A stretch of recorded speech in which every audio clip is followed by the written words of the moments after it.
Que bom, meus irmãos, estamos novamente aqui, amanhã desse domingo, para compartilhar mais uma lição da nossa Escola Bíblica Dominical. Mais uma vez, confirmamos, a alegria de estar aqui com os irmãos. Que Deus se faça presente em nossas vidas, que Deus se faça presente em nossa classe, apesar dos pesares ainda continuarmos nessa luta. A lição que estudaremos na manhã desse dia é a lição de número 4, que tem como título a nova condição do salvo, ou seja, a nova vida, a razão do nosso viver diante agora dessa nova condição diante de Deus. E o texto que é a base para o estudo encontra-se no livro de Gálatas, capítulo 4, versículo 7. Enquanto continuamos a estudar o livro de Gálatas. E nesse texto, na lição dessa manhã, a gente percebe o apóstolo Paulo, ele continua argumentando com os crentes de Gálatas sobre qual tem sido o comportamento deles. Eles que outrora haviam aceitado Jesus Cristo, tinham alcançado a salvação por intermédio de Jesus Cristo, agora estavam se deixando influenciar por novos ventos de doutrina. Então o apóstolo Paulo ele vai mostrar que a justificação não é pela lei, pelo cumprimento da lei, mas sim pela graça do nosso Senhor e Salvador Jesus Cristo. Uma coisa que eu acho interessante, talvez poucas vezes eu compartilho com os irmãos de sala de aula, é com relação que quase sempre, ou geralmente, o autor ele não deixa transparecer nas palavras, as suas emoções, os seus sentimentos. E no texto dessa manhã, dessa lição, nós perceberemos, através de um versículo, qual era realmente o espírito, em que condição emocional se encontrava o nosso irmão Paulo.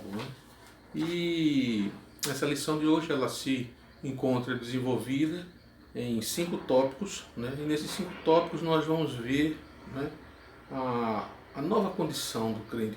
O crente em Cristo, qual é agora a sua nova condição de vida. As coisas velhas se passaram e eis que tudo se fez novo. E o primeiro tópico da lição dessa manhã é a condição do filho em razão da consumação do plano salvífico do Pai. O plano salvífico do Pai. Gálatas 4:4, onde lemos: Vindo, porém, a plenitude dos tempos, Deus enviou o seu Filho, nascido de mulher, nascido debaixo da lei.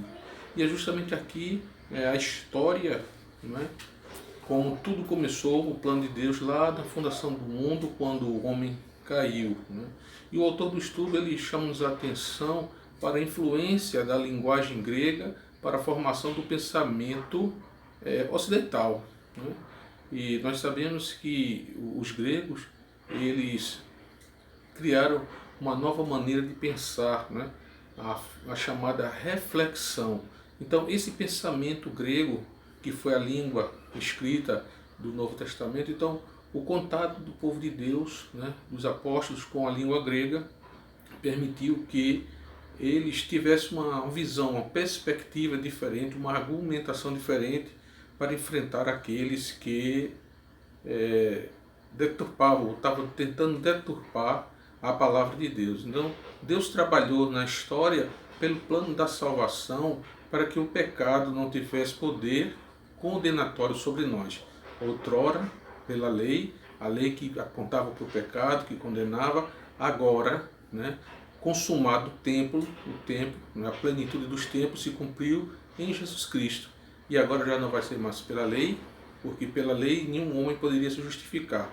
Mas em Jesus Cristo, o homem vai buscar e vai encontrar justificação através da fé, através da graça do nosso Senhor Salvador Jesus Cristo. Então, nesse primeiro ponto, a gente vê que Deus trabalhou ao longo da história para que, na plenitude dos tempos, Ele enviasse seu Filho Jesus, para que por meio dele o mundo fosse salvo. O segundo tópico, o segundo tópico da nossa lição tem como título: a condição dos filhos nos outorga o selo, que é a garantia da nossa nova situação espiritual. Aqui o Espírito Santo ele age em nossas vidas servindo como um selo de garantia da salvação do crente. Então, não mais o cumprimento da lei, mas agora é o Espírito Santo de Deus, né, que vai fazer esse selo em nossos corações. E aí ele habita em nós, né, produzindo seus frutos. Então, como novos filhos, como agora como herdeiros, né, nós também desfrutamos da ação do Espírito Santo em nossos corações, em nossas vidas, e aí sim virão os frutos. Então, essa é a segunda condição para a nova vida do crente. O terceiro tópico tem como título: a condição de filhos nos dá o entendimento que somos reais herdeiros. Gálatas 4, 7. 4, 1 e 7.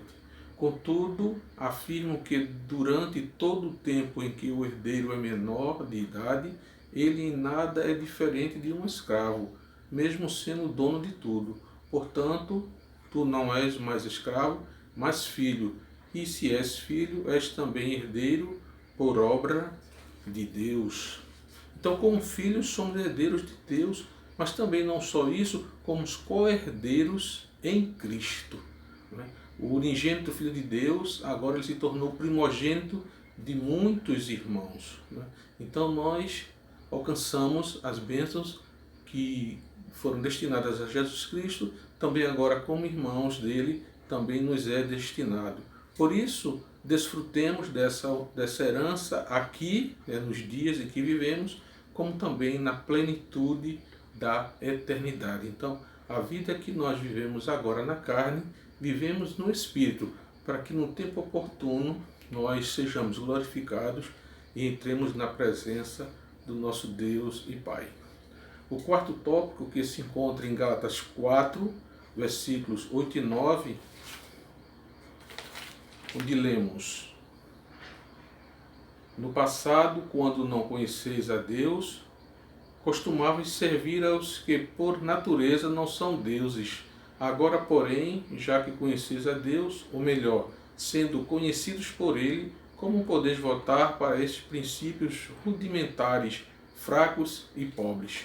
E é justamente nesse versículo que eu quero chamar a atenção dos irmãos. Lá no versículo 20, do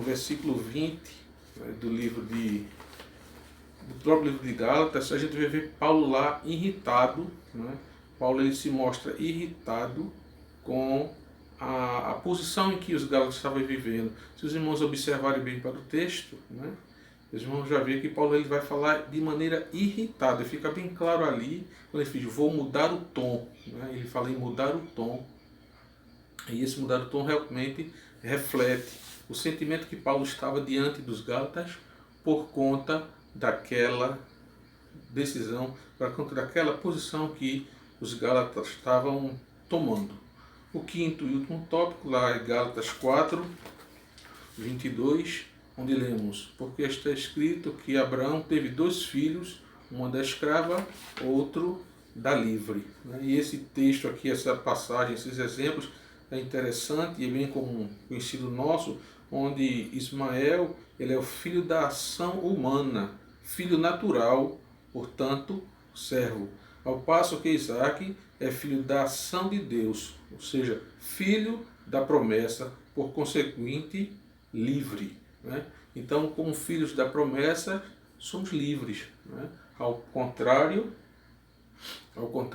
do povo de Israel, que ainda não aceitou Jesus Cristo, que eles ainda estão debaixo da paternidade humana de Abraão. Ao passo que em Jesus Cristo nós passamos a ser, como filhos herdeiros e co-herdeiros com Cristo, seres livres. E para concluirmos essa breve reflexão, gostaria de dizer 2 coisas. A primeira é que nós devemos viver como os filhos de rei, não o orgulho, a soberba, mas como filho de reis nós devemos viver com dignidade. E em segundo lugar, levar essa mensagem de salvação a outras pessoas. E aí vai ser lembrarmos a figura do embaixador. Somos embaixadores do reino e precisamos levar essa mensagem de salvação a tantos quantos se encontram perdidos. Então, meus irmãos, tenham um bom dia, que os irmãos aproveitem esses dias que estão em casa para suas reflexões.